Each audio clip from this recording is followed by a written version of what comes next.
मित्रों नमस्कार। मैं डॉक्टर राधे श्याम साहू, सहायक प्राध्यापक वाणिज्य, शासकीय महाविद्यालय लोरमी में पदस्थ हूँ। आज मैं आप लोग के समक्ष अग्नि बीमा अनुबंध से संबंधित विषय वस्तु, जिसके अंतर्गत अग्नि बीमा अनुबंध की प्रक्रियाएं, अग्नि बीमा अनुबंध के आवश्यक शर्तें और अग्नि बीमा अनुबंध के संबंध में दावों को किस प्रकार भुगतान किए जाएंगे से संदर्भित विषय वस्तु लेकर के उपस्थित हूँ। आइए हम अग्नि बीमा अनुबंध का अध्ययन करें। अग्नि बीमा अनुबंध के संदर्भ में सर्वप्रथम हम इसके कुछ निर्धारक घटक है, वैधानिक प्रावधान है, उसको समझते हैं।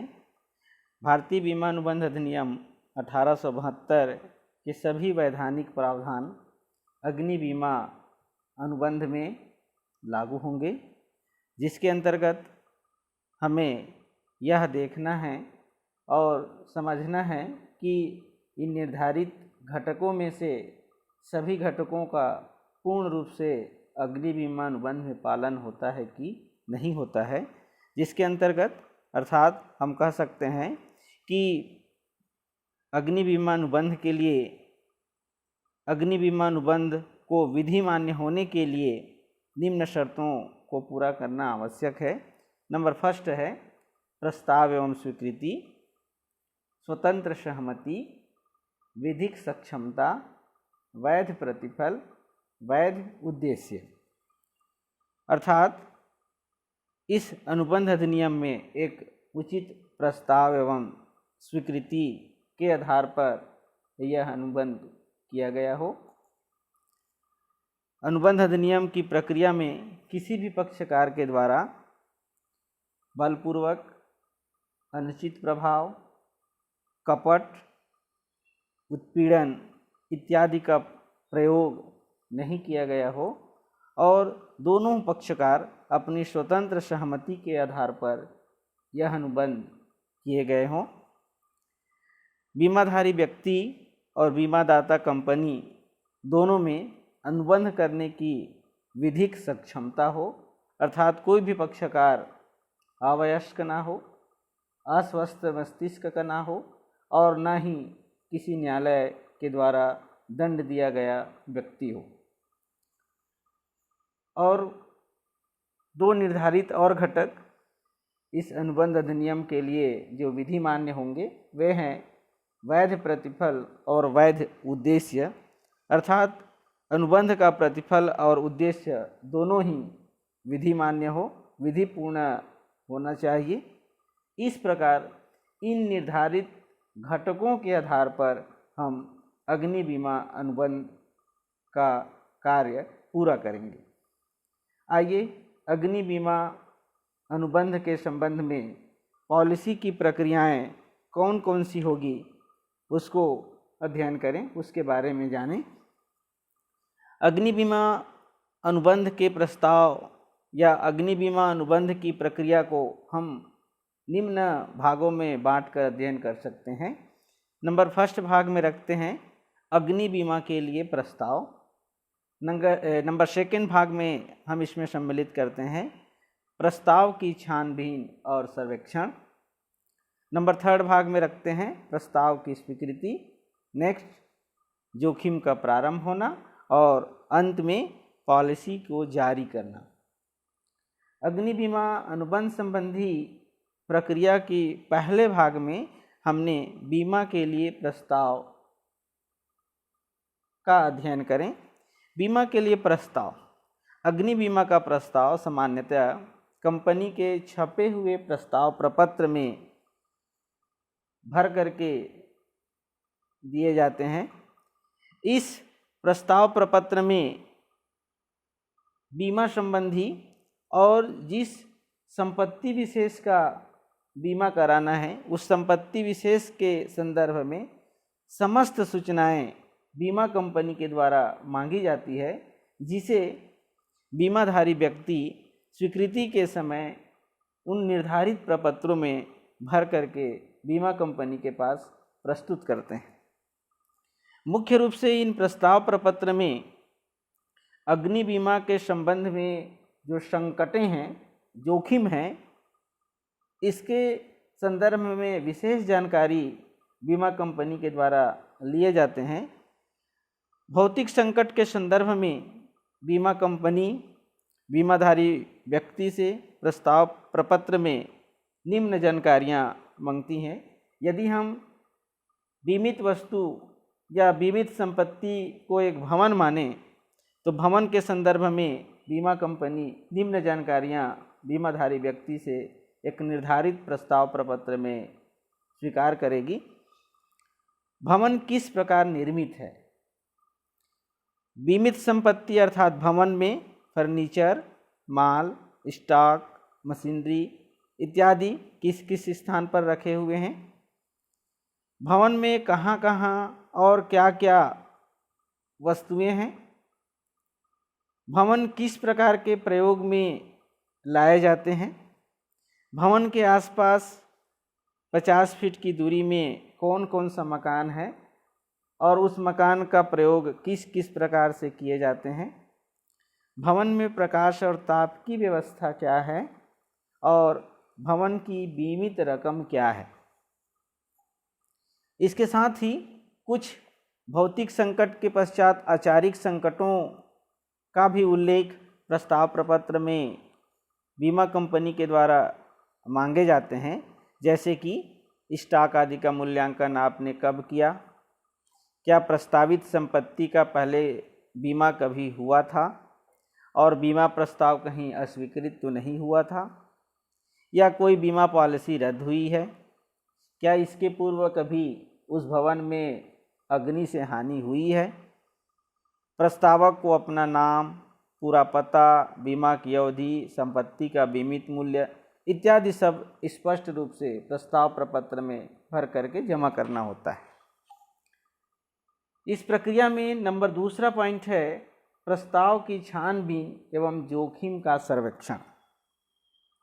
जैसे ही बीमाधारी व्यक्ति प्रस्ताव को बीमा कंपनी के पास प्रस्तुत करता है, बीमा कंपनी इन प्रस्तावों की छानबीन करेगी, जोखिम का सर्वेक्षण करेगी।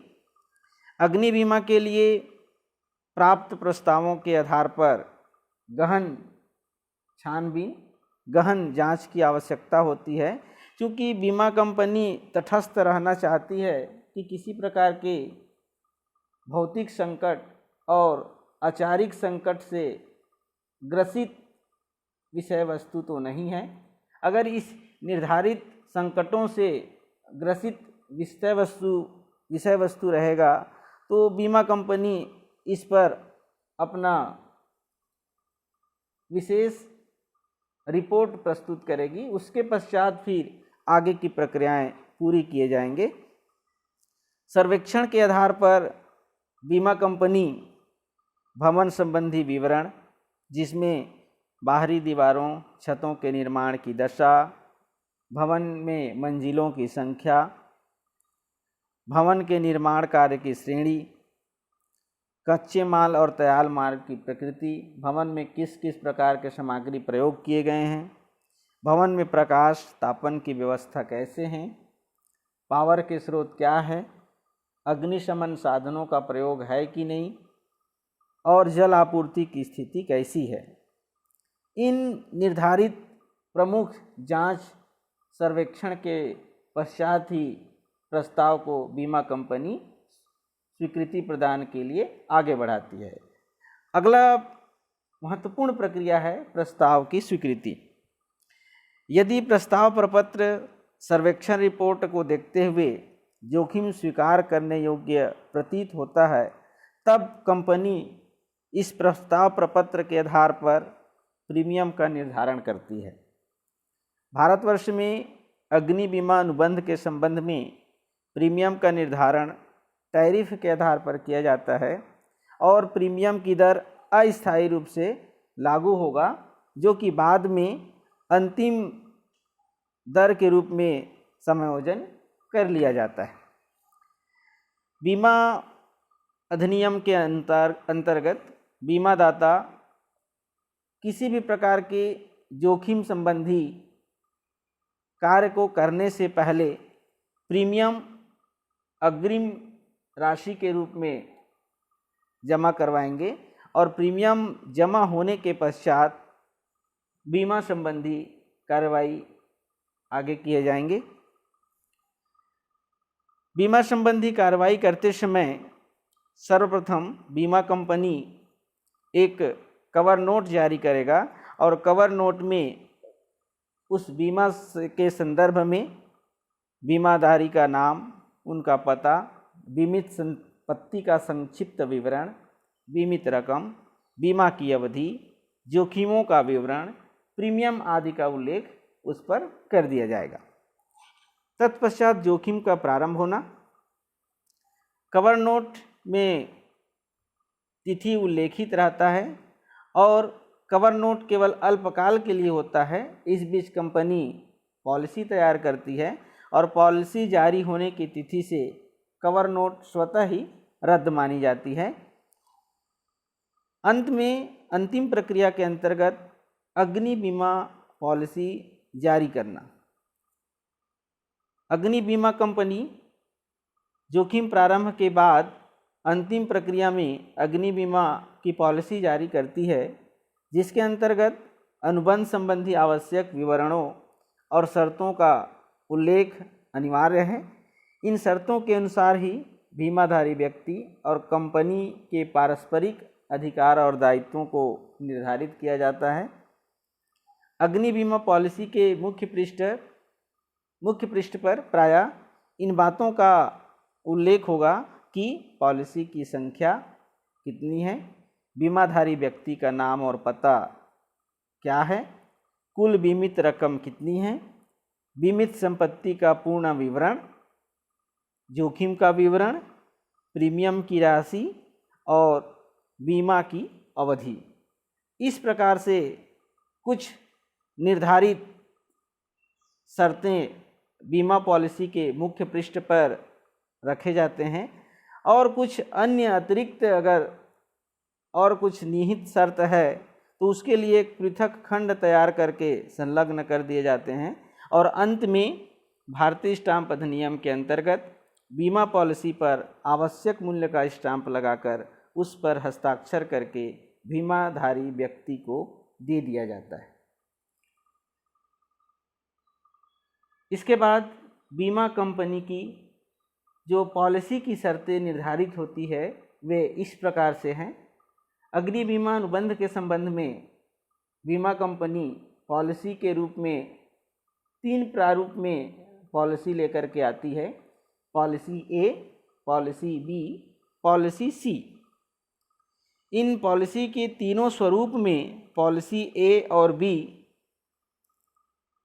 मुख्यतः आवास गृहों, कार्यालयों, होटलों या लघु एवं ग्राम उद्योग की इकाइयों के लिए प्रयोग किए जाते हैं, जबकि पॉलिसी सी बड़ी जोखिमों के प्रति जारी होंगे, जो कि औद्योगिक इकाइयों, निर्माण कार्य करने वाले अन्य कारखाना, सामान का स्टोरेज करने वाली अन्य इकाइयाँ इत्यादि के रूप में पॉलिसी सी प्रयोग किए जाते हैं।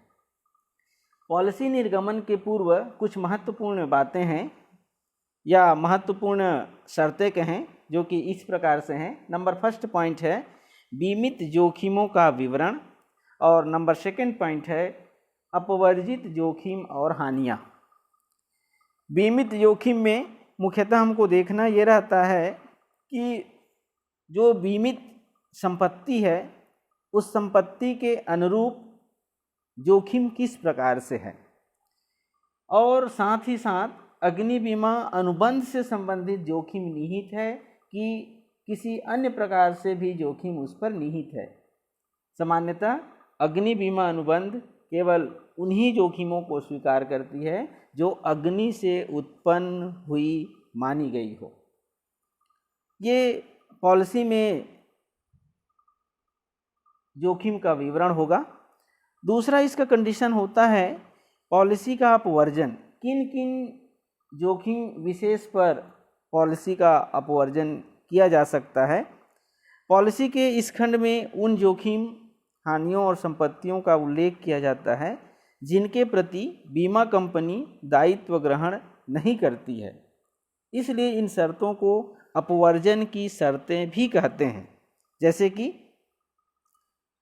अग्निकांड के दौरान या उसके बाद चोरी से हानि। चोरी से हानि अपवर्जन की हानि मानी जाएगी। स्वतः आग लगाना, परिणाम स्वरूप संपत्ति का नष्ट होना। बीमाधारी व्यक्ति यदि स्वतः ही अपने संपत्ति को नष्ट करती है तो इस संदर्भ में भी बीमा कंपनी इस जोखिम को स्वीकार नहीं करेगी। संपत्ति की किसी ऐसी हानि या क्षति जो इसके लिए किसी तापन या सुखाने की प्रक्रिया में गुजरने के परिणाम स्वरूप हुई हो, या किसी अन्य कुछ विशेष परिस्थिति जो उदाहरण के लिए युद्ध, हमला या द्वेष, आपसी झगड़े के अंतर्गत उस संपत्ति विशेष को हानि हुई हो, तो इस संदर्भ में भी अग्नि बीमा कंपनी ऐसी जोखिम को स्वीकार नहीं करती। अग्नि बीमा पॉलिसी की जो निर्धारित शर्तें हैं वे इस प्रकार से हैं। अग्नि बीमा पॉलिसी की शर्तें में, शर्त के अंतर्गत सर्वप्रथम हमको ये देखना अनिवार्य है, यह जानना अनिवार्य है कि शर्तों के अनुरूप अग्नि बीमा अनुबंध पॉलिसी का क्रिया पूर्ण किए गए हो, जिसमें पहला पॉइंट है मिथ्या वर्णन। पॉलिसी की इस प्रथम शर्त में यह लिखा रहता है कि बीमाधारी व्यक्ति यदि किसी भी प्रकार के झूठा व्यपदेशन कंपनी के पास लेकर के आता है, मिथ्या वर्णन करता है, तो पॉलिसी शून्य मानी जाएगी। ध्वस्त भवन, इस संदर्भ में यह कहा जाता है कि बीमित भवन या उसका कोई भाग या ढांचा ढह जाता है या इसके 7 दिन बीतने पर पॉलिसी समाप्त हो जाएगी यदि ढहने का कारण अग्नि या कोई बीमित जोखिम ना हो। मतलब यहाँ पे स्पष्ट है कि जोखिम केवल अग्नि से हो तभी बीमा कंपनी उस जोखिम को स्वीकार करेगी, अन्यथा नहीं। उसके पश्चात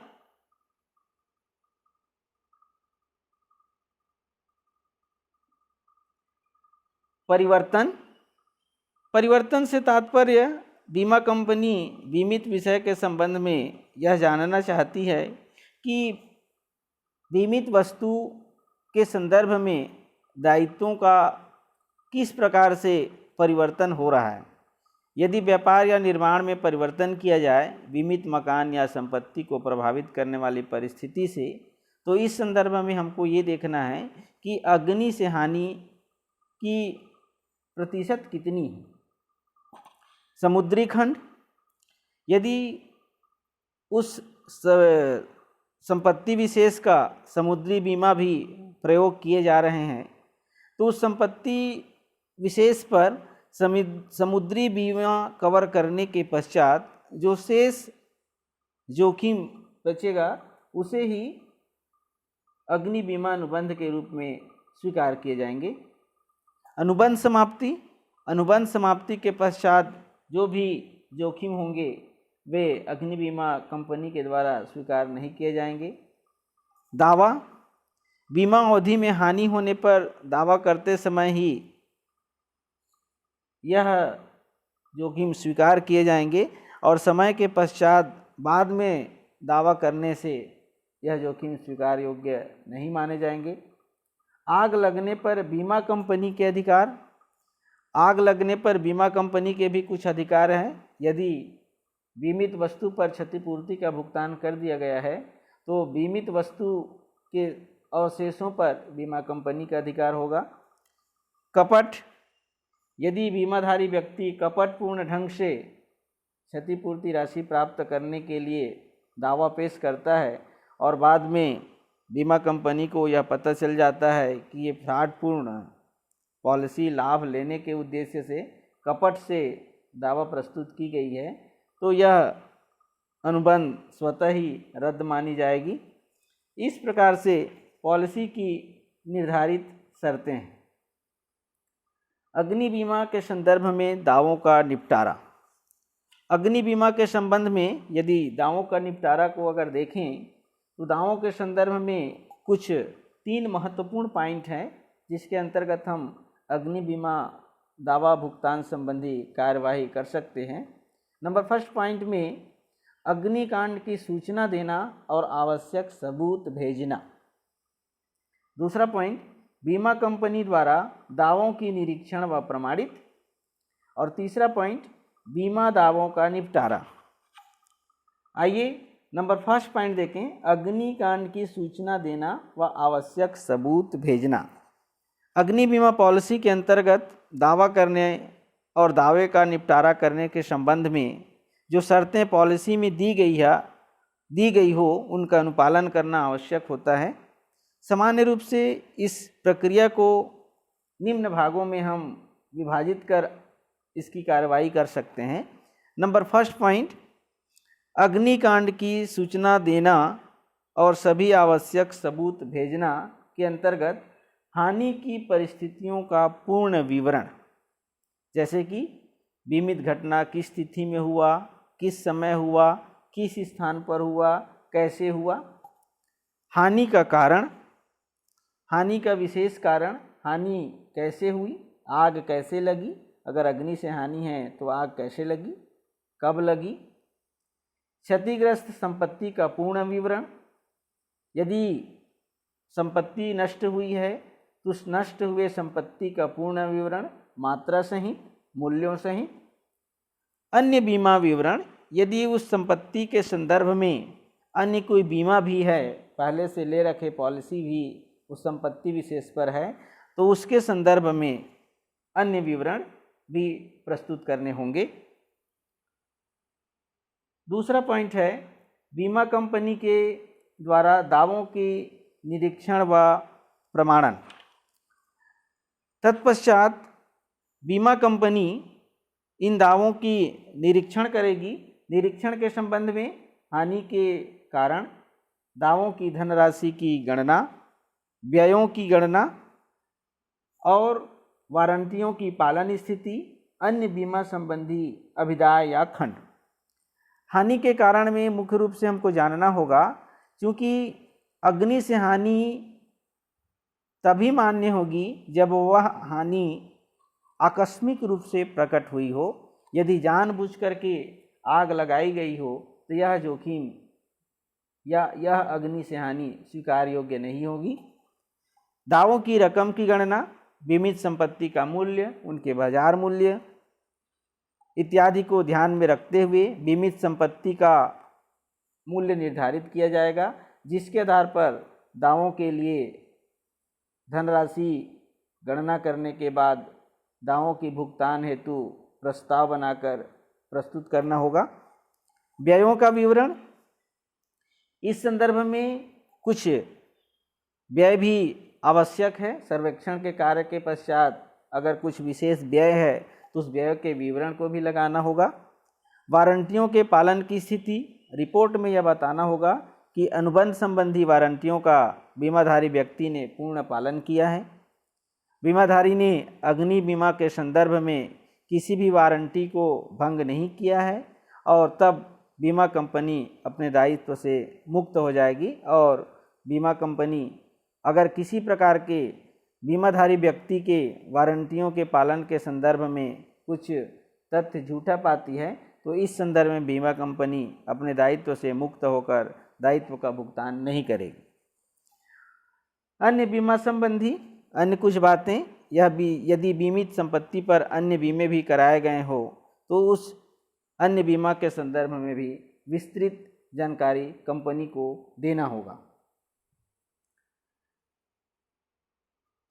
दावों का निपटारा, दावों के निपटारा के संदर्भ में दोहरा बीमा होने पर, अल्प बीमा होने पर और बीमा अवधि में अनेक बार हानि होने पर। यदि दोहरा बीमा है, यदि बीमित संपत्ति का अग्नि बीमा अनेक कंपनियों से कराया गया हो अर्थात दोहरा बीमा हुआ हो तो पूरी हुई हानि की क्षतिपूर्ति एक ही पॉलिसी के अंतर्गत नहीं हो सकती।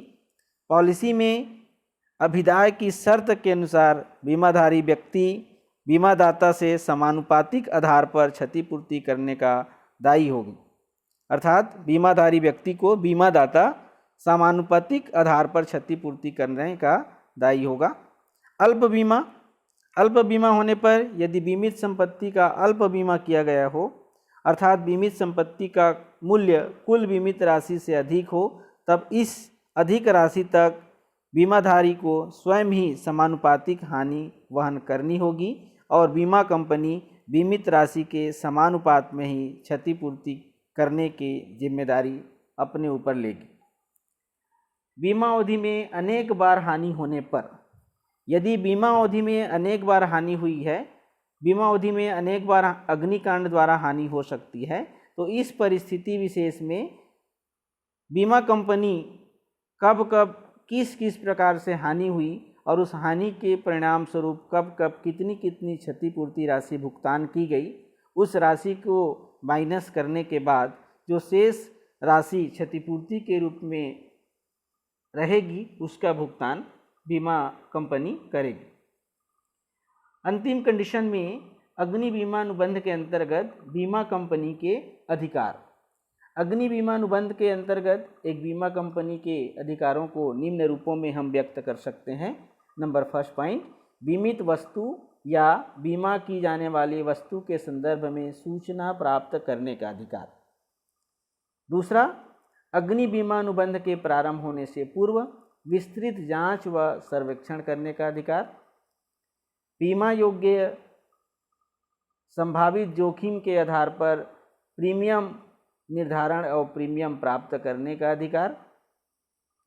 बीमा धारक के छल कपट व मिथ्या वर्णन के कारण उत्पन्न हुई हानि अथवा उत्पन्न हुई क्षति भुगतान को रद्द करने का अधिकार। बीमा कंपनी के द्वारा क्षतिपूर्ति का भुगतान यदि बीमित राशि से अधिक है तो इस अधिक के भुगतान राशि वापस लेने का अधिकार।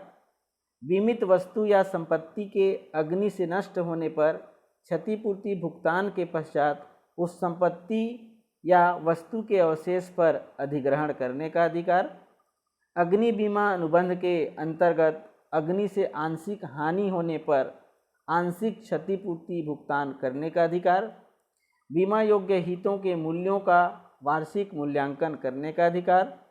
संपत्ति के जांच के संदर्भ में पर्यवेक्षक नियुक्त कर संपत्ति की जांच कराने का अधिकार और विश्वसनीय सूचना तंत्र और प्रबंध तंत्र बनाने का अधिकार। इस प्रकार आज के इस वीडियो लेक्चर में आप सभी ने अग्नि बीमा अनुबंध की प्रक्रियाएं, उनकी शर्तें, अग्नि बीमा दावों के संदर्भ में भुगतान की प्रक्रिया और अग्नि बीमा अनुबंध के संबंध में बीमा कंपनी के अधिकार के बारे में अध्ययन किए हैं। बहुत बहुत धन्यवाद, आप सभी ने ध्यानपूर्वक सुना।